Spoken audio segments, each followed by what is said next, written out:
짜장면을 얼굴에 맞은 남자는 조용히 닦았습니다. 그날 밤 한 회사가 세무조사를 받았습니다.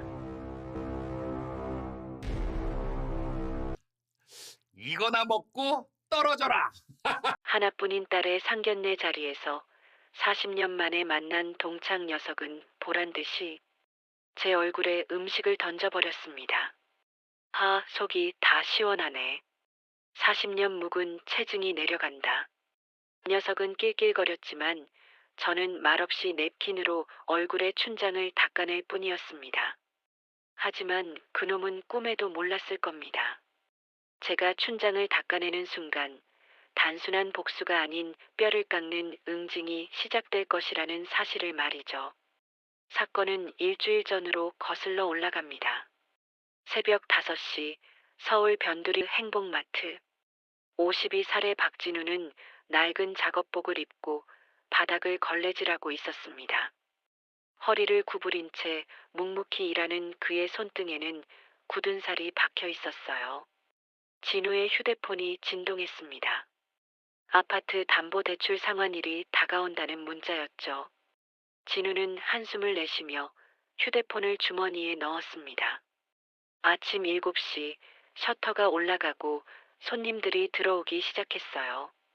진우는 계산대 앞에 서서 하나하나 물건을 찍었습니다. 별일 없는 하루였습니다. 오후 3시 문이 열리며 활기찬 목소리가 들렸습니다. 아빠.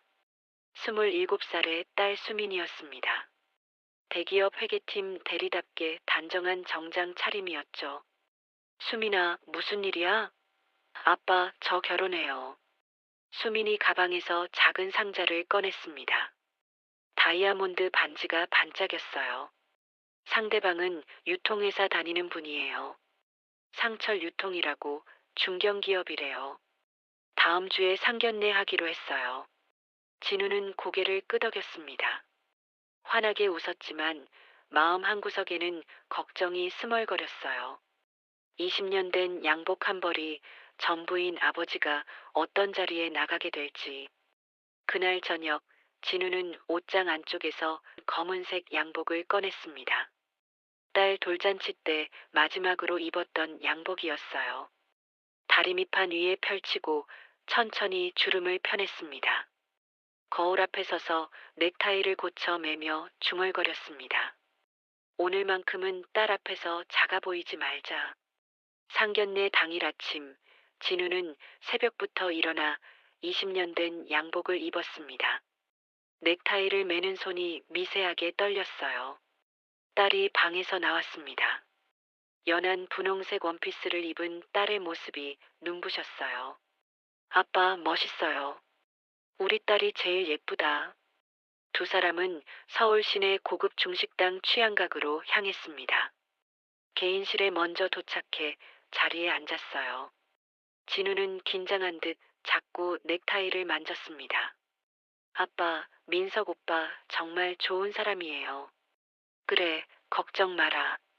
바로 그때 문이 벌컥 열렸습니다. 오늘 날씨 정말 좋네. 요란한 목소리와 함께 세 사람이 들어섰습니다. 선두에 선 남자는 온몸이 명품 전시장 같았어요. 한눈에 봐도 돈 냄새가 물씬 나는 사람이었어요. 그 순간 진우와 그 남자의 눈이 마주쳤습니다. 남자의 얼굴에서 웃음이 사라졌습니다. 눈이 점점 커지더니 입이 벌어졌죠. 잠깐만. 야, 너 성북중 다녔지? 진우의 심장이 쿵 내려앉았습니다. 40년 전 기억이 파노라마처럼 스쳐 지나갔어요. 최상철, 중학교 때 자신을 괴롭히던 그 양아치였습니다. 최상철의 눈이 점점 가늘어졌습니다.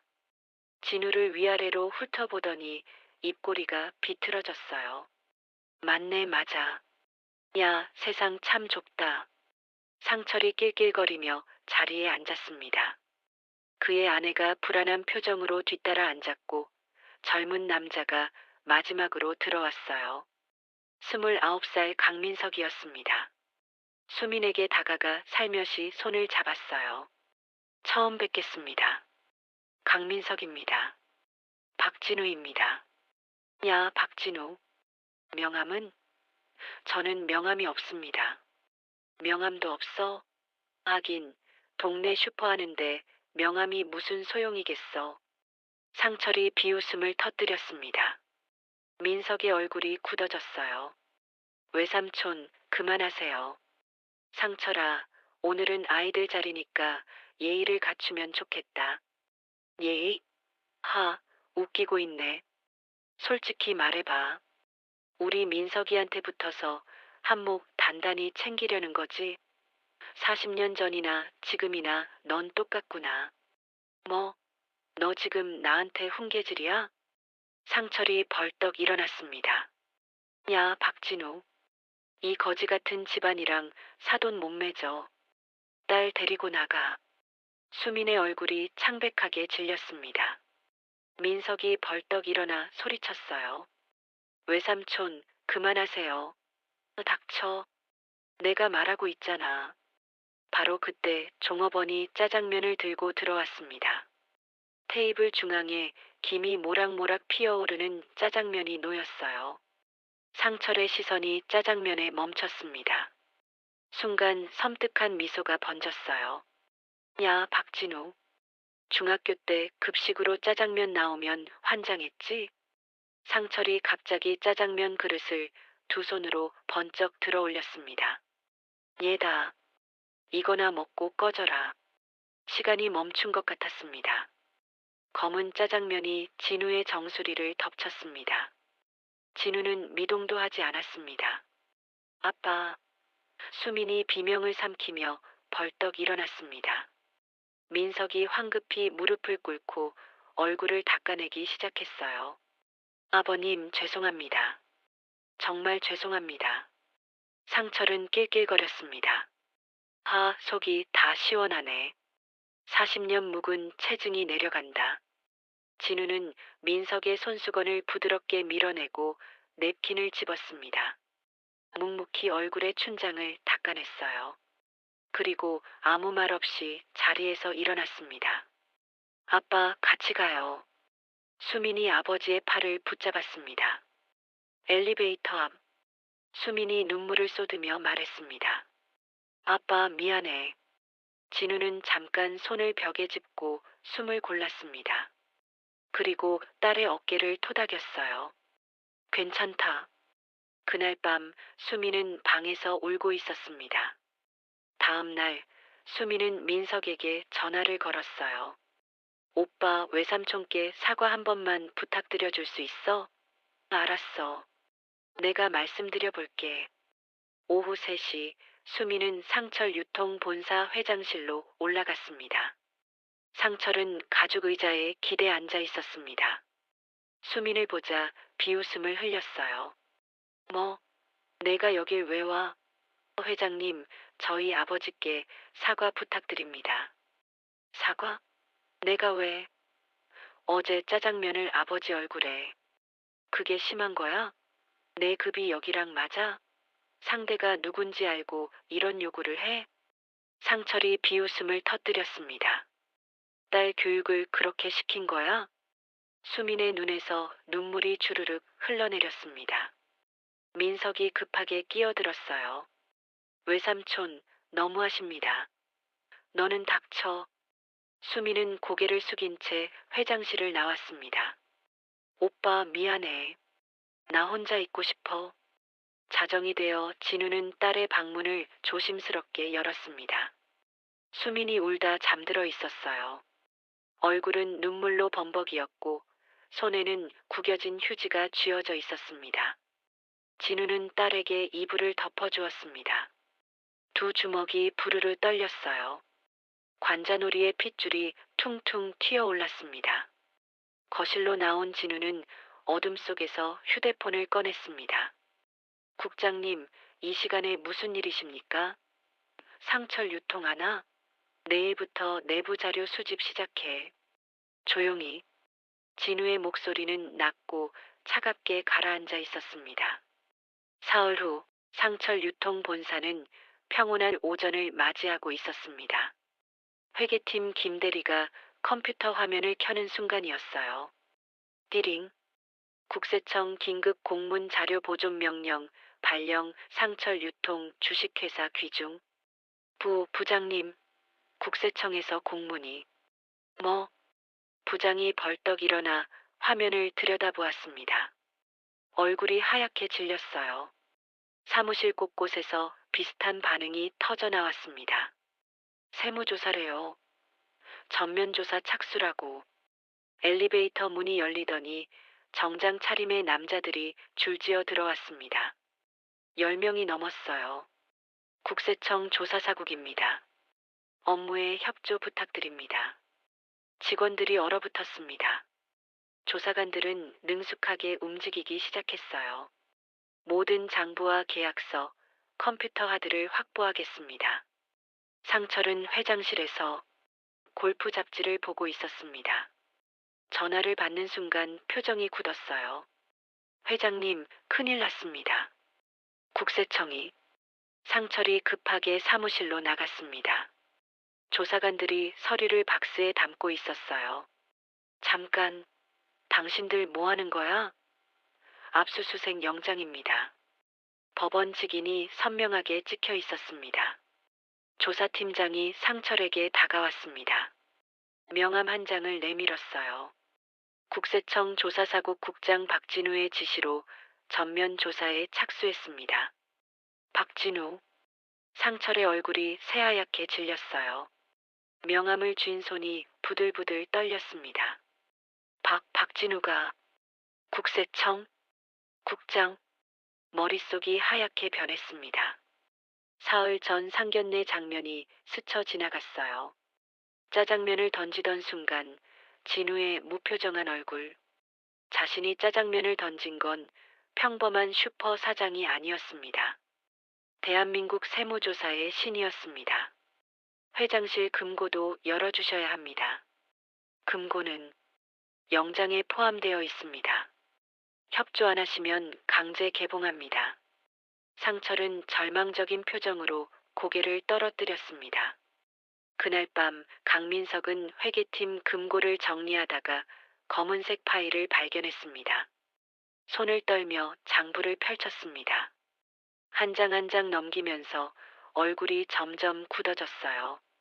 하청업체 대금 누락내역, 이중계약서 사본, 비자금 조성 기록, 모두 최상철의 사인이 찍혀 있었습니다. 수십 개의 작은 업체들이 수년간 쥐어짜여 온 기록이었어요. 이게 정말. 민석은 휴대폰을 꺼냈습니다. 국세청 박재민 팀장에게 전화를 걸었어요. 팀장님, 저 강민석입니다. 드릴 게 있습니다. 지금 당장 가능할까요? 밤 10시, 한적한 카페. 문이 열리며 진우가 함께 들어왔습니다. 국장님. 민석이 가방에서 검은 파일을 꺼냈습니다. 테이블 위에 조심스럽게 올려놓았어요. 이게 외삼촌의 비자금 장부입니다. 원본은 회장실 금고에 있을 겁니다. 그리고 하청업체 사장님들, 이분들이 얼마나 힘들어 하셨는지 또 알고 있었습니다. 그런데 아무것도 못했어요. 민석의 눈가가 붉어졌습니다. 민석 씨, 이걸 주면 어떻게 되는지 알고 있어요? 네, 알고 있습니다. 외삼촌과의 관계는 끝나는 거예요. 민석이 고개를 끄덕였습니다. 그래도 해야 할 것 같습니다. 이게 맞는 것 같아서요. 용기 내줘서 고맙습니다. 민석의 눈에서 눈물이 흘러내렸습니다. 국장님, 수민이는 괜찮나요? 힘들어합니다.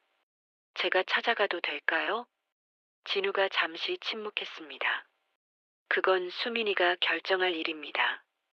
다만 내 딸 다시 울리면 그땐 용서 못합니다. 명심하겠습니다. 민석이 깊게 허리를 숙였습니다. 진우와 팀장이 카페를 나갔어요. 차 안에서 진우는 파일을 들여다봤습니다. 최상철, 이제 끝이다. 사흘 후 새벽 5시. 최상철은 잠을 이루지 못하고 있었습니다. 비자금이 드러났습니다. 이중 계약서도 발각됐죠. 은행은 대출 회수를 통보했어요. 상철의 머릿속에는 한 사람만 떠올랐습니다. 박진우. 상철은 옷을 걸치고 차를 몰았습니다. 목적지는 행복마트였어요. 새벽 5시 반. 상철이 셔터를 주먹으로 쾅쾅 두드렸습니다. 박진우, 나와. 셔터가 올라갔어요. 이 시간에 무슨 일이야? 상철이 갑자기 무릎을 꿇었어요. 차가운 아스팔트 바닥에 무릎이 닿았습니다. 제발, 제발 한 번만 봐줘. 내가 잘못했어. 진우는 아무 말 없이 상철을 내려다보았습니다. 용서해줘. 응? 우리 중학교 동창이잖아. 일어나. 안 일어나. 용서해줄 때까지 안 일어나. 상철이 진우의 바지단을 붙잡았습니다. 얼마 줄 건데? 뭐? 얼마 주면 용서해줄 것 같아? 상철의 눈에 희망이 번쩍였습니다. 줄게. 얼마든지. 3억도 줄 수 있어. 진우가 피식 웃었습니다. 하지만 눈은 웃지 않았어요. 거래는 없습니다. 상철의 얼굴에서 희망이 사라졌습니다. 40년 전에 네가 나한테 뭐라고 했는지 기억나? 빌면 봐준다고 했지. 근데 넌 내 머리를 짓밟았어. 진우가 천천히 고개를 돌렸습니다. 이번엔 내 차례야. 진우가 슈퍼 안으로 들어갔습니다. 셔터가 천천히 내려오기 시작했어요. 진우야, 제발. 상철이 절규했지만 셔터는 완전히 닫혔습니다. 상철은 셔터 앞에 주저앉아 울음을 터뜨렸습니다. 그날 오후 검찰이 움직였습니다. 최상철 씨, 특정경제범죄가중처벌법 위반 혐의로 긴급 체포합니다. 상철의 손에 수갑이 채워졌습니다. 저녁 뉴스는 속보를 전했습니다. 상철 유통 최상철 회장이 오늘 오후 긴급 체포됐습니다. 혐의는 수백억 원대 탈세. 진우는 슈퍼 텔레비전으로 뉴스를 보았습니다.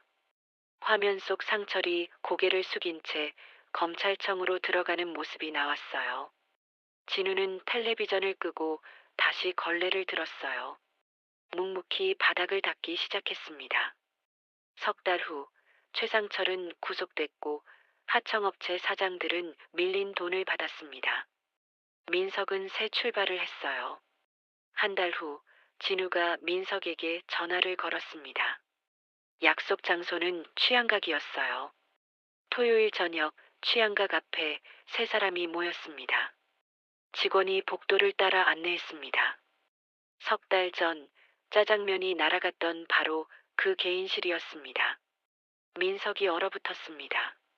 아버님, 여기는 자 앉지. 진우가 먼저 앉았습니다.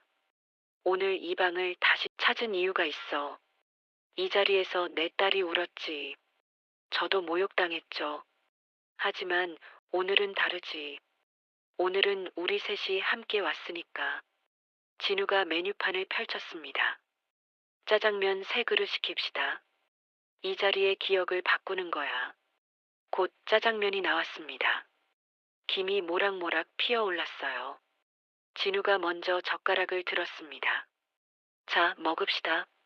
세 사람은 함께 짜장면을 비볐습니다. 진우가 한 젓가락 크게 먹었습니다. 이제 이 맛도 괜찮네. 수민이 웃음을 터뜨렸습니다. 민석도 따라 웃었어요. 민석아, 네 아버님. 우리 수민이 잘 부탁해. 민석이 자리에서 일어나 허리를 숙였습니다. 명심하겠습니다. 평생 행복하게 해드리겠습니다. 수민이 아버지의 손을 꼭 잡았습니다. 뜨거운 손이었습니다. 아빠 고마워. 우리 아빠라서 정말 다행이야. 진우는 딸의 손을 잡았습니다. 아무 말도 하지 않았습니다.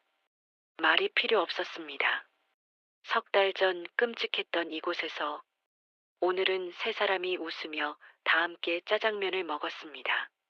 창밖으로 별빛이 따사롭게 내려오고 있었습니다. 새로운 시작이었습니다.